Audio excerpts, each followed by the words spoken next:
Жақсы бетті. Уақыт жоқ, кино түсіреміз. Көшер, күйді, сауап.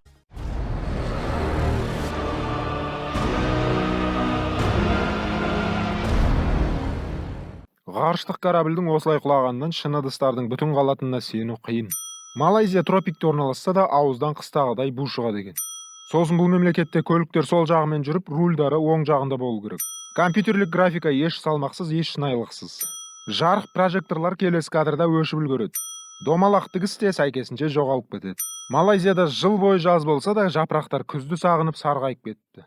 Плаштағы әйел кейіпкерлердің артынан өтіп кетеді, кәз енді өтейін деп жатыр. Қораптан кружка құлап түседі, өзімен өзі орнына қайтып оралады.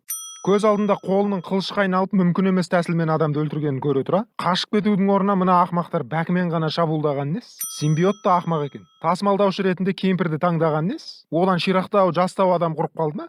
Кез келген процеске күрделі анимацияларда дайын тұрады. Компьютер қоянның тіршілік мәліметтерін қалай көрсетіп тұр? Ол үшін бұның денесінде бірқатар датчиктер болу керек қой. Қоян адамдарға қарап тұр, бірақ келесі кадрда басқа жаққа қарап қалады. Сақина сол қолда болып жүреді, оң қолына ауысып кетеді. Сосын қайтадан сол жағына ыңғайланады. Смартфондарда мына жерде байланыс таяқшалар болу керек етін. Эдди жарнаманы газеттің оң жағынан шеңберлейді. Ракурс ауысып еді, сол жағынан белгілеп отыр екен. Мы зовем их иначе. А именно симбиоты. Персонаждардың әңгімесін бір жерден бастатып, басқа жерден бітірткендеріңді қойсаңдаршы. Мария ар қарап өлгенмен басын бері бұра салыпты. Неге бөтен адамдар кіргенде есіктер өзінен өзі жабылып қалатын жүйе құрылмаған? Миллиардердің миы бұған жетпеген бе? Монтаждық телепортация басталды. Эдди дәл қазір мыналардың көз алдында тұрып, 1 секундта талдың үстіне шығып кетеді. Ал күзетшілер әр іздеп, бер іздеп, ештеңе көрмегендей үйлеріне қайтады. Құрсынта ерте ұсталып қалып кино бітіп қалар.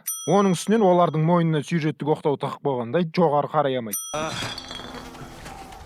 Бұзылып кеткен асты көрсету үшін шыбынсыз быжылдату да жарай береді. Құсу мен лоқсуды жақыннан көрсету керек па? Міне, ас болсын. Эдди Марияны көлденең түсірсе де сурет тігінен шығыпты. Симбиот әлі мына апаның бойында жүр ма? Ол басында күті қышып адамнан адамға ауысып жүрді ғой. Ал енді 6 ай бойы қалай жүрді? Ойлай беріңдер. Америкада палатаға итпен кіргізе береді, аха? Оқтың дыбысы гильза сияқты шықпайды. Ал паласқа төгілсе мүлде дыбыс болмайды. Эддидің мотоциклінде айнек болмаған етін. Қазір пайда болады да қайтадан жоғалып кетеді. Эддиді тірі жеткізу керек болса, жолда неше түрлі өлтіретін әрекеттер жасау керек. Дрон жарылғанда машинаның арты көтеріліп кетсе де, багаж есігі заводтан шыққандай судай жаңа. Бұл жердегі машиналардың барлығы шын мәнісінде заводтан енді шыққан екен. Әйтпесе неге нөмірлері жоқ бәрінің? Мотоциклда каскадер чоты Эддиға қатты ұқсамайды. Эдди бір жақты көшеге бұрылып, келесі кадрда екі тұтас жолақты екі жақты көшеге бұрылған болып шықты. Мына төбе бітпей жатып, мотоцикл мынандай биіктікке қалай көтеріліп үлгереді? Жолдың оң жағында қара минивэн күміс седанға киініп үлгереді. Зұлымдардың машинасы мынадай соққыдан 1 секундта қалпына келіп үлгереді. Эстоның да қажеті жоқ. Ыңғайлы трамплин болмаса, машиналар бұлай әдемі шалмас еді. Артқы планнан съемканы тамашалап тұрған көрермендерді де байқауға болады. Міне Веномның нағыз түрін көрдік. Ал ол неғып Эддидің денесіне кірген бетте бірден осылай бейнеленбегенін түсіне алмадым. Трис мына лақтырыстан тірі қамайды. Өтірік айтам, Трис Суперменнің туысқаны болып шықты. Құбыжық судың астына бір талай жерге сүңгіп кетсе де, көрінген жерге оқ жаудыру керек екен.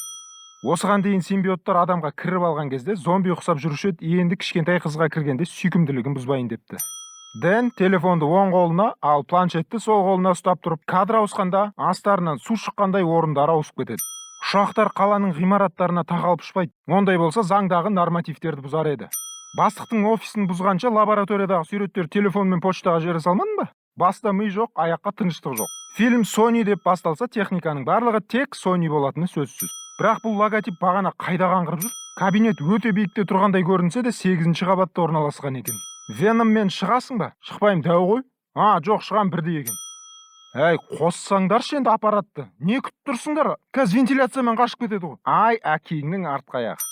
Кәз ғана ит зұлымдарға қарап тұрғанда артында ешкім жоқ етін. Ал енді ит орнынан жылжи бастағанда дәрігерлер де індерінен шыға бастады. Симбиот басқаларға кіріп жатқанда шыдай алмай өліп жатыр еді, ал бас кейіпкерлер бірден жылы қабылдап алады екен.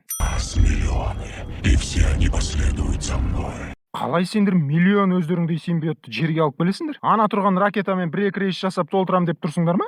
Дрейк тура қазір симбиотты өзіне жұқтырған соң, тура сол кезде ракетада стартқа дайын тұрады екен. Эддиді сол лабораторияның өзінде атып тастау керек па? Жоқ, жынды ма? Орманға айдап кеп, кішкене сөйлесе тұрайық. Сонымен қатар соңғы сәті барынша жақындағанша әңгіме айта тұрайық. Мәссаған Эддидің құрбысы да басқалардан өзгешеленеді екен. Оған дейін симбиот мекендеген адамдарын тастағанда бәрі шеттерінен өліп жатқан. Әрине барлық мониторларда камералар міндетті түрде екі симбиоттың төбелесіп жатқан жерлерінде ғана болады. Ән білікті заңгер бола тұра ғарышқа ұшу орталығы жайында бәрін біледі екен. Онымен қоса симбиоттарды әлсірететін дыбыс жиілігін қосудан да хабары бар. Ал қазір неменеге өшіріп тастады? Әлсіреп өлгенше ұстап тұра берсін не болар еді? Симбиоттар өз тасымалдаушыларының жараларын жазушы еді, енді өлген адамды тірілте алады екен. Веном мынадай оттан жанып кетсе де адамға түк болмайды екен. Про поцелуй мне не объяснишь? Это же Веном сделал. Так, Веномның жынысы еркек. Сонда еркек пен еркек. Фу, не болып кетті. Наивная, всерьез думает, что мы оставим ее Дэну. Ал керек болса. Веном өртеніп кетсе де тұрған ба? Мына бандит тура Эддидің осы дүкенге кірген үнемі сыртта күтіп тұрады ғой деймін. Уже екінші рет кездесіп қалды. Веном бандитті бітеу жұтып қойды ма? Айтпаса қаны қайда? Ал егер бітеу жұтқан болса, қазір ол Эддидің асқазанында қорытылып жатыр ма сонда? Ойбай, масқара. Эдди дүкенге кіргенде жарық болып тұрып, бірер минуттан соң күнді біреу өшіріп тастапты. Клетустың қолы бүп-бүтін болса да, мынаны жазу үшін қай жердің жарасын қанатты екен. Я уже на твою печень поглядываю. Она у тебя такая сочненькая.